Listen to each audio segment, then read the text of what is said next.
So they'll be calling you a radical, so I've named it the Caldwell Monument. Can you believe this even happened? So the Ogden City inspectors have tagged it as a dangerous building because they used the materials on it that are not fire kosher.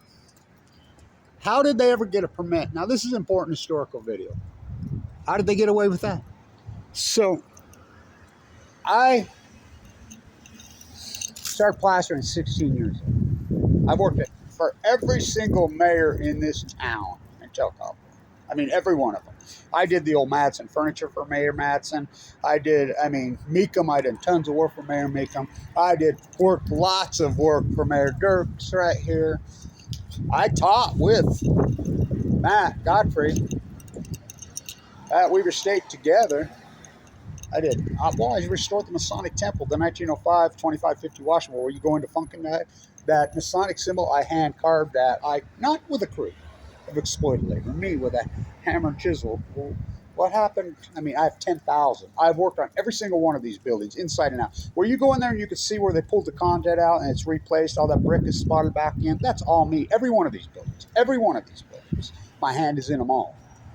So I've dealt with this whole street is on the national, the United States, the old United States, now America, historical list. So I deal with those people. I did. What happened here? Well, I got cancer in 2020. And so I spent 5 years in a bone marrow transplant with LDS. I restored that, one of those. Lids right there. In fact, I think it was me. And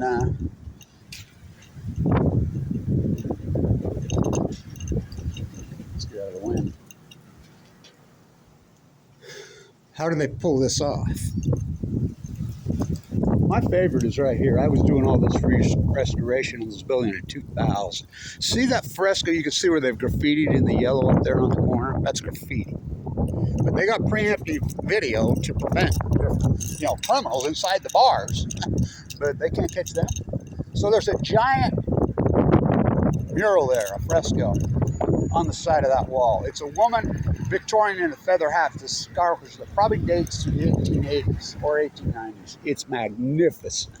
I'm like, you can't cover that up. You can't cover that up. Oh, they covered it up. Why? Why would you not just leave that back a few feet? Because this was all built in 2002. Oh, God, don't even get me going. So, what does that mean that they've tagged it as a dangerous building? I don't know. I don't think anybody else knows either.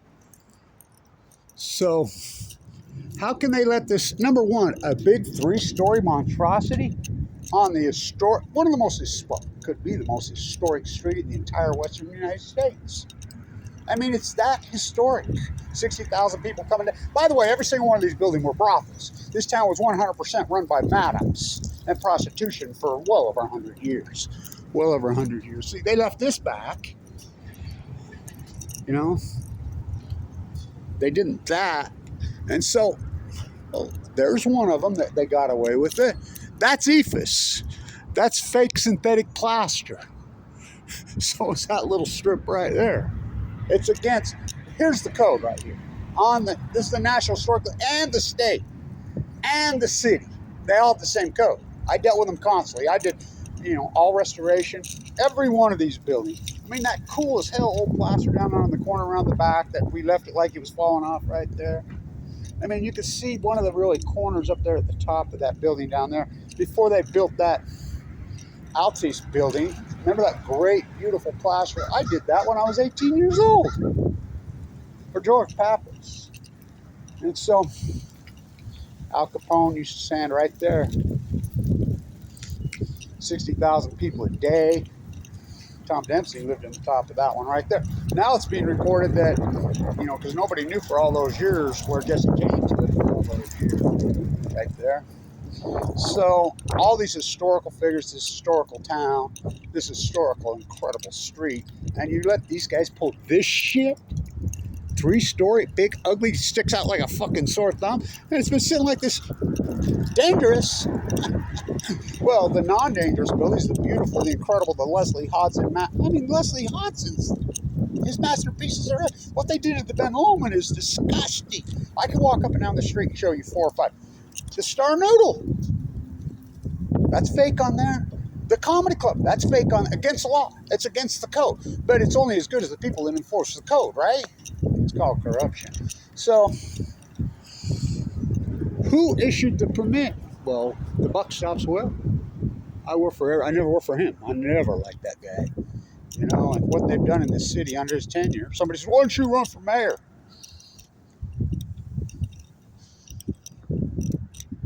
Well, number one, I live in West Weaver right now. Of course, I'm probably going to move right there. Looks like that's where I'm going to end up living.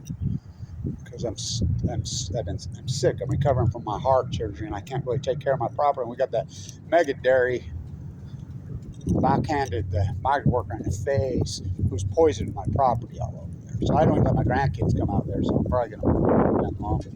Well, so, by the way, all that restoration for all those years on the Ben Lomond, the marble, all the way up and down, inside and out, that grand historic master, I did all that for all those years. So, how the fuck do they let this happen? Well, welcome to America. The disrespect for architecture, the disrespect for history. Oh, fuck, they don't even know it. They could care less about it. Laws? What the fuck do laws mean around here? You know, get caught stealing a pack of cigarettes around here, they'll fucking throw you under the jail. Here, white-collar crime is not only legal, it's encouraged. It's disgusting. Look at this Ballard cat all over. Look at all these people in Utah, what they pull off. Who's this? Mostly here is Radio Gaga. So, I don't know what they're going to do with it. But we know what they're doing with everything that's nice. So they're taking an old building, an old structure, and all of Washington Boulevard's vacant. All of it. The whole place is vacant. Remember when those guys, the coffee shop, I'm walking down here in 100-degree weather, full of cancer, sick, and I sit there and I asked for a cup of water, and they called the cops on me. Remember those videos were up there? I don't know how they got them taken down. Remember that? They called the cops on me in 102-degree weather for asking for a drink of water. Are you shitting me? Yeah, this place is so fucking whacked. It used to be the coolest place in the world. So I wanted to get it up before they start doing something with it. Now, why it's been tagged dangerous? They said the inspectors tagged it and said that some of the lumber structure is not to code for fire. What are they going to do with it? I'll keep you posted. But how do they get? Well, these developers, when the real estate market was doing that, and by the way, they don't use any of their own money. It's all borrowed money. So I'm a big real estate developer. I'm a big builder. Blah blah blah. And this. Well, my favorite is the old Deseret Gym up there, which is the old Weber State Gym. That thing's the Leslie Hodgson's grandest, I think, besides Ogden High School. You know, the Masonic Temple. I got to tell this story. The Masonic Temple, there when I chiseled that, I'm the guy that talked Bernie and Randy and Matt Godfrey into doing it. I'm like, you can't, it can't be saved, can't be saved. People have tried it. I can do it, I can do it. Everybody's like, it's got pits this deep in there. I can do it. Everybody thinks I cut out stoner, but I use my secret sauce. I mean, I'm that skilled and that gifted at it. It's like people call me all the time, you need to come do my lath and plaster. Nobody knows how to do lath and plaster. I'm done. I got cancer. You know, I've had open heart surgery twice, including this year. You know, I lost my gallbladder, lost my teeth. Mike Lee kicked me up Medicaid. It's been an ugly battle. But I've worked every one of these buildings in my hand. You know, the repointed brick and the reclaimed materials all used because I know where to go get them and find them because I know where they're at. They were. So I go on across the street, which is the historical society right across the street. This is 2009. What permit do I got to have to do then? They're looking right at it. What are you talking about? You mean to tell me that's not on the list? On the state? That's Leslie Hodgson's first. He was only 21 years old when he did that. How do you know that? How do I know that? How do you not know that? It's like I was up on the Weber State Pond. He says these engineers didn't know it was a wetland. I'm like, oh, fuck. People have no clue about historical. They don't care. You know, generational arrogance on Balco.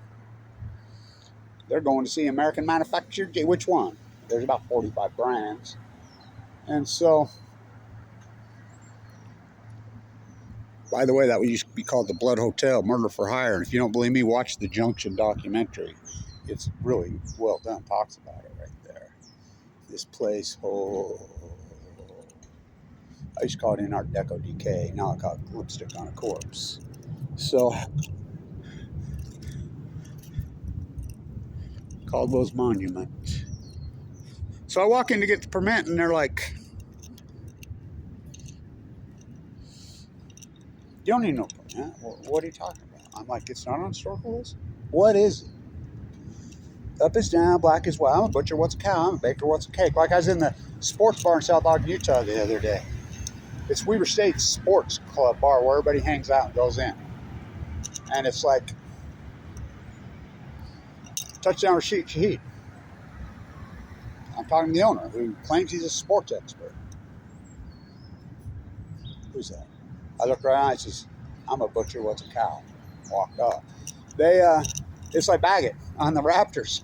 He didn't know Reese Alexiano broke the all-time record for the most home runs in the history of Ogden, and baseball goes back to 1890. He didn't even know why the Lobsters were the Lobsters. He didn't know any of this history, but he's been here running this show for 30 years. I'm like, come on, Baggett, you got to do a ceremony for Reese. You know, so I talked him into it, and he did do it. But come on, man. I mean, if you're going to be in an industry, or I mean, especially if I was a restoration guy, of course I know the history. I mean, the history here, Leslie Hodson, I mean, the history here is the best. It's so fascinating, it's so beautiful, it's more than 20. It's more than tunnels. I've been all underground. Oh God, the whole underground tunnel shit is way overrated. I've been down in all of them. It's way overrated. The above ground, that's where the action is at. This is all brothels, up and down Ball Street, and most of Washington Boulevard here. 60,000 people a day come through here. So how does this fucking happen? Well, it's just a metaphor. It's a metaphor for fucking... Well, I named it a while back. Caldwell's Monument. And I've worked for I never worked for him. Well, I was full of cancer the whole time then, but I've worked at every one of them, and they spit at me. They don't like me. Well, the people that are on it's like the dumb key up there. None of those people lived here for generations. None of them. I mean, they're alive. I mean, Dr. Dumkey and the Wattises, you got to go back 100. They bolted out of here and went to San Francisco. It's like the Eccles. Mariner. You know, the Browning gun invented right there. David Eccles, School of Business, University of Utah. The Spencer Eccles Locker Room, University of Utah. Up the Eccles in Park City. They're here. They made all their money right there. The 24th in Washington, the First Security Holding Bank, that's the most famous, one of the most famous buildings in the world. You've seen it? He's fucking gutted it. But the Eccles, they made all their money here, born here, raised here, most of them. Mariner was born actually in Logan, but David Eccles here, all of the Eccles, the whole banking empire, all that money that Mariner left for suicide and mental health prevention because of his son and daughter both the way they were. Campbell Eccles, his son, used to run the Ben Lomond. That thing was so grand, it was incredible. I mean, incredible. The Bigelow. I love how they changed the name to the Bigelow. You know, Archie Bigelow was a big-time crook. Big time. He robbed everybody and then took off and bolted out of town. So it's perfect, right? You know, and then Mariner bought it, the Ben Lomond, you know, named it after his, you know, their roots in Scotland. Go Scots, go hikers, you know. But his heirs, which aren't even his children, his nephews and nieces, his great-nephews and nieces, they take the money and run to the University of Utah, run to Park City, bring it home. It's fucking sad, right? Caldwell's Monument been tagged by Ogden City as a dangerous structure. How did these guys get away with this shit? I'm a real estate developer, but now things have dropped a little bit. But I'm just going to file bankruptcy. I'm going to go do some other scam. Maybe I can get hooked up with Tim Ballard and we can do some, raise some funds there. Look, look about the work that Kevin Blanch has done over the fucking years. Oh my God, I've done the work of 1,000. I mean, probably the greatest biologist field work in history. What's Fukushima? I'm a butcher. What's cow? I'm a baker. What's cake? It's like up here we have a monument for Lauren Farr the first. He met with Chief Cherokee that day. Cherokee got an arrow through the heart. I could write a whole book about that. In the center of the monuments, they come in and put the fireman monument. And I'm up for that fireman, but it's in the wrong place. It just dwarfs everything else. And so, and by the way, when are we going to give up the heroism?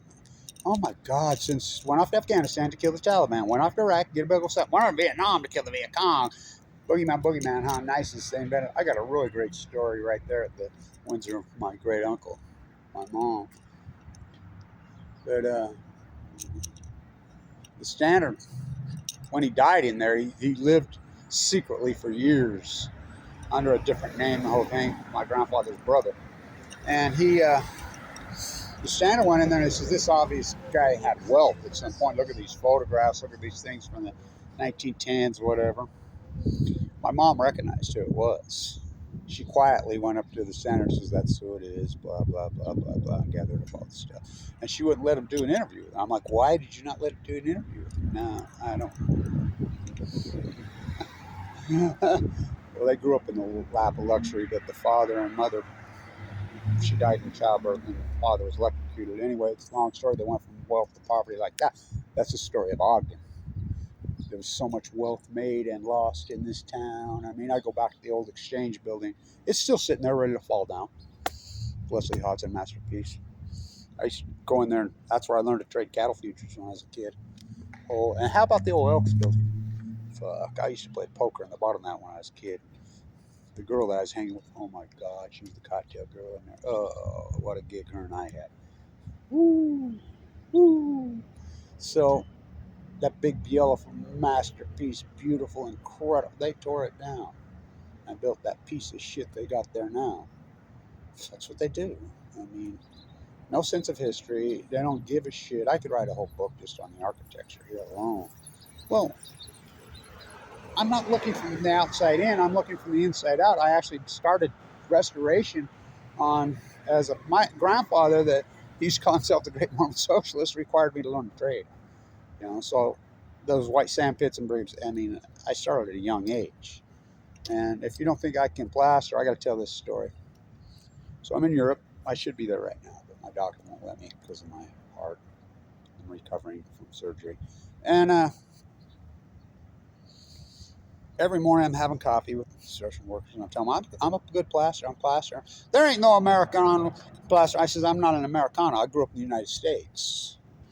Americo Vespucci grew up in Florence, Italy. And they kept on him and on him and on him. And finally one morning I walked by the job site. He says, Americano boy, come here. Let's see what you got. And he handed me a blade about that long. I know what he's up to. Those big, very few people can use a trowel that big. I love those big blades. And the hawk had the mud board all set up right there, and he says, okay, let's see what you got. Without even stretching or warming up, I start going across that fucking building. I says, can you get me some more mud here? And he's like, oh. And they're all watching, going, oh. One guy got his camera out, and he's like, oh. And the old timer, the boss, says, I never seen nothing like that. Who the fuck you think taught me? Fuck, I grew up in Ogden, Utah. It was all first and second generation artisans. This was the artisan fucking place. People used to come from all over the world here just to get their boots made, their tailored suit, their fine dresses, their lingerie, their photograph taken. This was the great, great artisan city. I mean, this city was so artisan. I worked for White's Community Bank. The food, the bakeries, just pure artisan. And then they come in 78, tore down where isn't built. Children behave. That's where the old dog mall is now. But he's like, you want a job? I wish you guys won't keep me here. I said, who do you think taught me? All we are here is a bunch of first and second, third generation Europeans. The whole place is full of European immigrants. Chuck full of them, and they were artisans. This place was fucking grand. I look back on it. I was driving down Washington Boulevard, freaking. I was in the back over there. I could hear it. I didn't see it, but when the Orpheum fell down, I mean, they accidentally on purpose pushed it down. Oh, you know, Marx Brothers, George Burns. I mean, I could write a whole book just on. I mean, it's like publish. Like Colette Spencer says, Kevin Blanch write a book? Fuck, it'd be 10 feet thick. Boy, ain't that the fucking truth. So I got to get a video before they start doing something with it. More corruption. God. Well, maybe they probably got a PPP loan on it. I'm sure. I'm sure. They don't clean any of that up in Utah. They don't clean any of that. I mean, the corruption goes on here. Maybe they can go backhand a migrant worker, a 300-pound boy, 140, and still a few billion. You know, a couple $100 million anyway. Or, well, the place is so corrupt, it's unbelievable. Stay tuned to the Caldwell Monument.